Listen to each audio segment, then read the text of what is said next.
తన కోపమే తన శత్రువు అంటారు. కోపం అనారోగ్య హేతువు అని కూడా అంటారు. అయితే కోపం వల్ల లాభాలు కూడా ఉన్నాయట. తాజా పరిశోధనలు ఏం చెబుతున్నాయో చదవండి.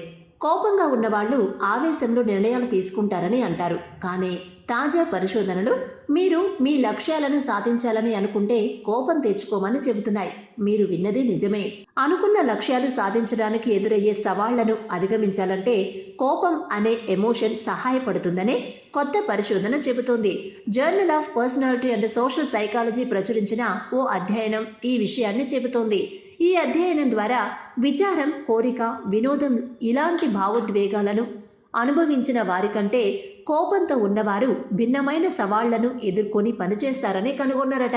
టెక్సాస్ A&M విశ్వవిద్యాలయంలో 233 మంది అండర్ గ్రాడ్యుయేట్ విద్యార్థులపై పరిశోధన జరిగిందట.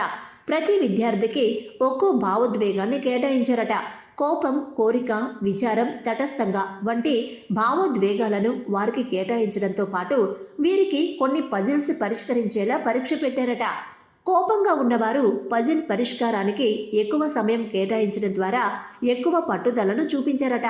కోపంతో ఉన్నప్పుడు పట్టుదల ఎక్కువై విజయం సాధించే అవకాశం ఎక్కువ ఉంటుందని A&M విశ్వవిద్యాలయ ప్రొఫెసర్ హీదర్ లెంచ్ చెప్పారు. అయితే కోపం ఎప్పుడు మంచిదేనా అంటే మనస్తత్వ శాస్త్ర నిపుణుల అభిప్రాయం ప్రకారం కోపం అన్ని రకాల లక్ష్యాలను సాధించడానికి మాత్రం ఉపయోగపడదట.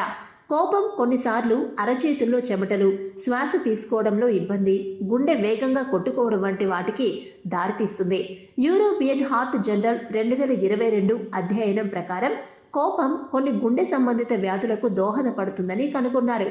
కాబట్టి కోపం అనేది ఎంచుకున్న లక్ష్యాలను సాధించే విధంగా పట్టుదలకు దారితీస్తే ప్రయోజనకారిగా ఉంటుందని, మితిమీరిన కోపం అనర్థాలకు దారితీస్తుందని కూడా పరిశోధనలో వెల్లడించారు.